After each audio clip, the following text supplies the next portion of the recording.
Assalamualaikum warahmatullahi wabarakatuh. Hello everyone, my name is Sabrina Nursafadila as a moderator. We are from the sixth group. The members are Resti Nurdiantika, Rizka Alpianti Wulandari, Rosi, and Sabrina Nursafadila. So today we will present about International Labor Organization. Next. The material discussion there are definition of International Labor Organization, history of International Labor Organization, the purpose of International Labor Organization, and function of International Labor Organization, and finally, rule of International Labor Organization. So let's start. The first presenter is Rizka Alfianti Wulandari. Thank you, moderator. My name is Rizka Alfianti Wulandari. I would like to talk about definition of International Labor Organization. Next. The International Labour Organization, ILO, is a United Nations agency whose mandate is to advance social and economic justice through setting international labor standards. The ILO has 187 member states and is headquartered in Geneva, Switzerland, with approximately 40 field offices around the world. The standards approved by the ILO are broadly intended to ensure accessible, productive, and sustainable work worldwide in conditions of freedom, equality, security, and dignity. The ILO register a complaint against organizations that violate stabilizing rules, but does not sanction of disincentive government or organization. The ILO is the only United Nations tripartite body that invite representatives from government, employer, and worker to jointly develop policies and programs. Next. After that, the history of International Labour Organization. Number one is the ILO was founded in April 11, 1990 as part of the Treaty of Versailles, which ended the First World War. To reflect the belief that universal and lasting peace can only be achieved when it is based on social justice, the founder of ILO are committed to promoting human working conditions and fighting injustice, suffering, and poverty. Number two is 1944, during the Second International Crisis, ILO member stabilizing these goals by implementing the Philadelphia Declaration. The Philadelphia Declaration, which declared that workers were not a commodity and stabilizing human and economic rights, based on the principle that property trade will being fair everywhere.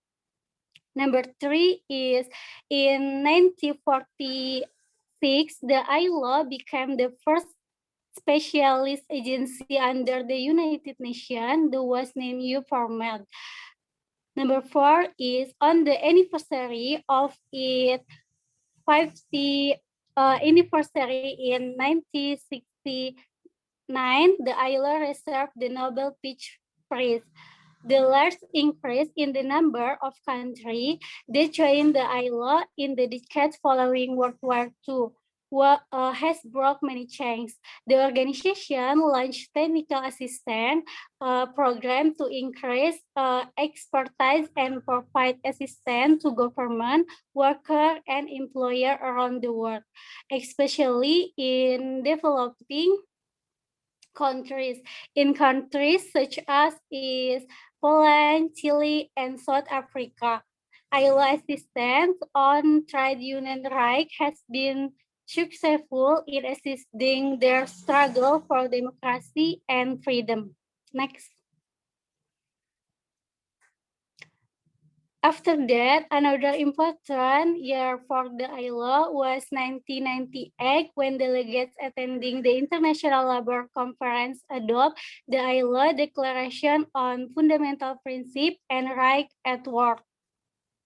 These principles and rights are the right to freedom of association and collective bargaining, as well the elimination of child labor, forced labor, and discrimination in employment and occupation. Granted of fundamental principle and right at work.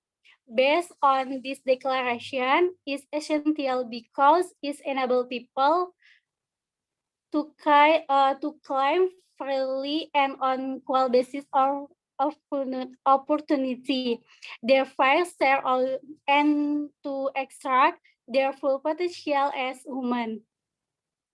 The last is in 104th, the rule of the ILO in formatting and strategy to create a fair globalization was supported by the World Commission report on the social dimension of globalization. The drive that promote decent work involves the International Labour Organization to integrate what is done at the international, regional, national, and local level.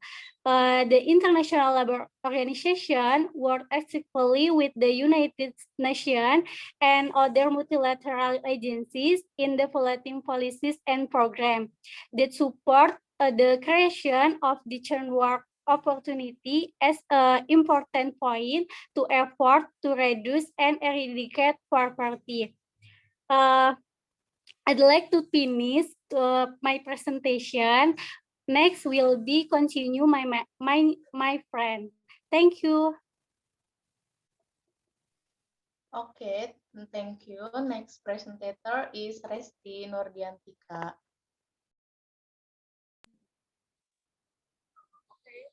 Thank you, Sabrina. And hello, everyone. It's good to see you all here. My name is Resti Ramadhani, and now I'm going to explain the third material about the purpose of International Labour Organization. So, the International Labour Organization, or ILO, is included to promoting social justice and internationally recognizing human and labor rights, pursuing the founding mission that labor peace is essential to prosperity. Today, the ILO helps advise the creating of decent works and the economics and working conditions that give working people and business people a stake in lasting peace, prosperity, and progress. The ILO has four strategic objectives. That is the first one is to promote and realize standards and fundamental principles and right at work. The second one is to create greater opportunities for women and men to decent employment and income. The third, enhance the coverage and effectiveness of social protection for all. And the last is to strengthen tripartism and social dialogue. In support of its goals, the ILO offers expertise and knowledge about the work of work acquired over more than 19 years of responding to the needs of people everywhere for decent works, livelihoods, and dignity. It serves its tripartite constituents and society as a whole in a variety of ways. Next.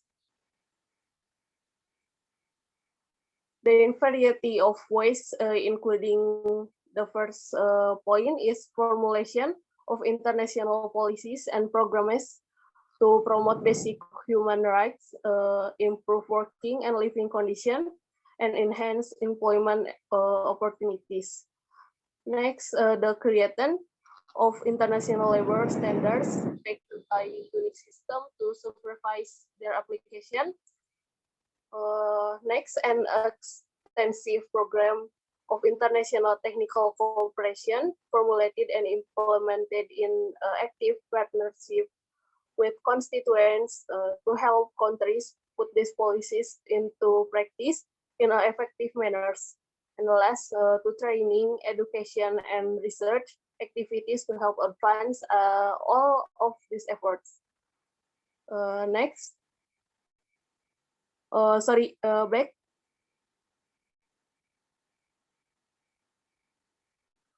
The aims and objectives of the ILO were set forth in the preamble to its constitution, drawn up in 1919. The preamble declares that universal and lasting peace can be established only if it has based upon social justice. Hence, the basic objective of the organization is to help improve social condition throughout the world. The following examples of concrete measures urgently required are specifically mentioned in the preamble. Regulation of the hours of work, including the establishment of a maximum working day a week, regulation of the labor supply, prevention of unemployment, provision of an adequate living wage, protection of the worker against sickness, disease, injury, and many more. International action in these matters is required. The preamble makes clear because the failure of any nation to adopt human condition of labor is obstacles in the way of other nations which desire to improve the condition in their own countries. Finally, in agreeing to the ILO Constitution, the member government declared in the preamble that they are moved by sentiments of justice and humanity as well as by the desire to secure the permanent peace of the world. So that's all I can explain to you about the purpose of International Labour Organization. Thank you for your attention, and the next material will be given by Rosie. So Rosie, time is yours.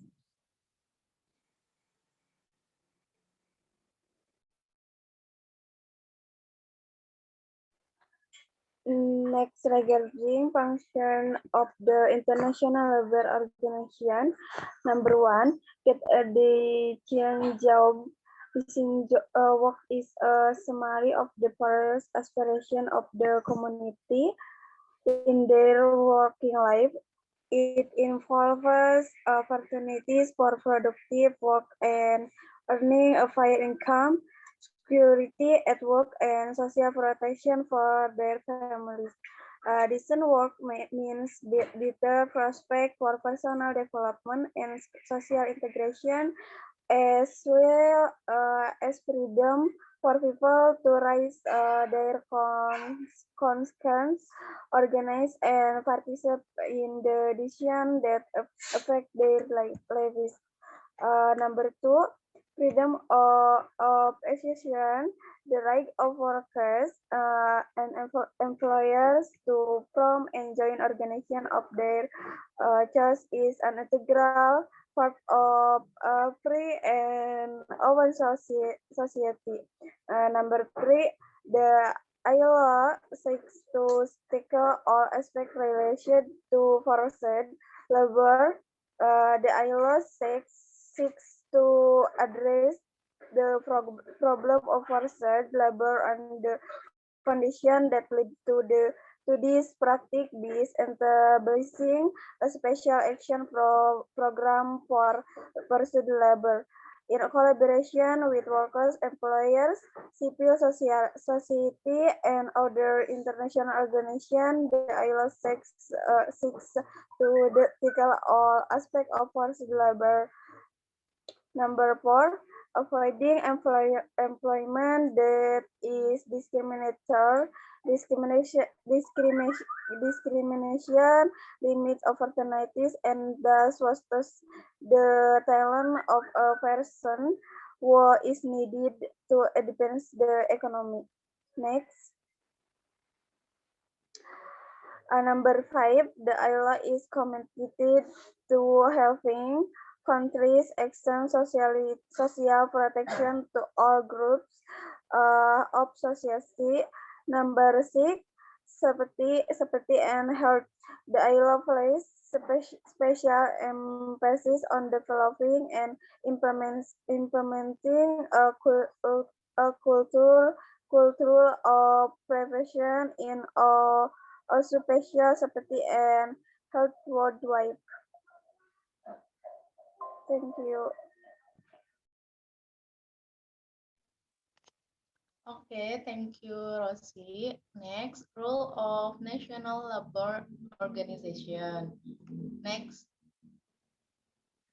Labor Commission, which set up peace conference, draft the constitution. Labor Commission, which set up peace conference, draft the constitution between January and April 1919. The constitution includes security, humanitarian, political, and economic consideration, whereas universal and lasting peace can be established only if it is based upon social justice. We are also the fail of any nation to adopt human condition of labor is an obstacle in the way of other nations which desire to improve the condition in their own countries. The high contraction parties, moved by sentiment of justice and humanity as well as by the desire to rescue the permanent peace of the world, and with a view to attaining the objective set forth in this preamble, agree to the following constitution of the International Labour Organization. As addressed, ILO's constitutional preamble has emphasized crucial standards for work life and important guide for international authorities. Next. ILO has adopted the Declaration on Fundamental Principles in Right at Work at the 86th International Labour Conference, 1998. This conference and declaration has relevant to respect, promote, and realize in good faith of freedom of association that belongs to employ and employer associate and effective collective bargaining rights.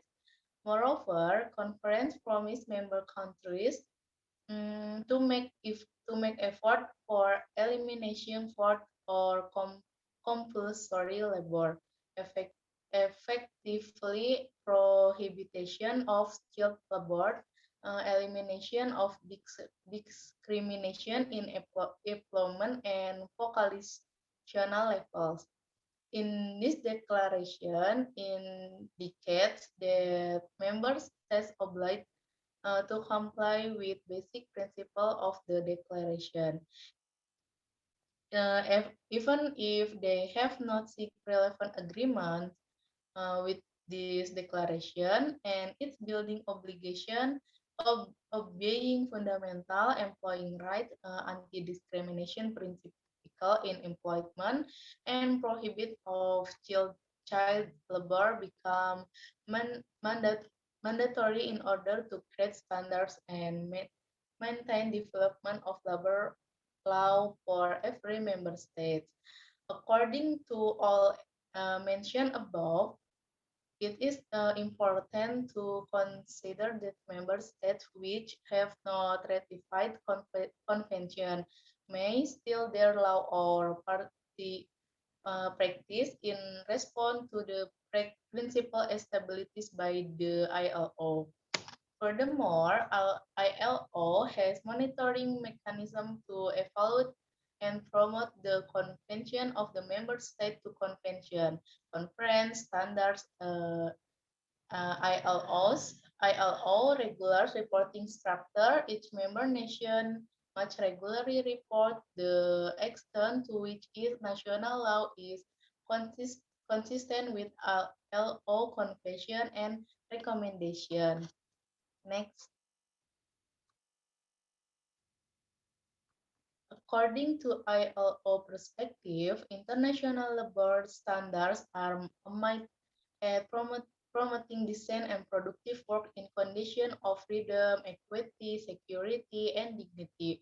Thus, these standards are for creating fundamental principles and rights of labor. Some of them has priority that result from their simplicity, such as right to organize, right to collective bargaining, abolition of child labor, equal remuneration of women and men for work of equal value, elimination of discrimination in respect of employment and occupation.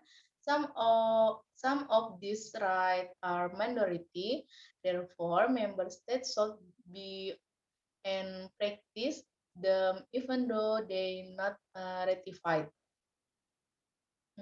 Still, ILO is always encouraging member states to ratify employment and improve the international labor standard, which have grown into a comprehensive system of instruments on work and social policy, backed by a supervisor system designed to address all sorts of problem in their application at the national level.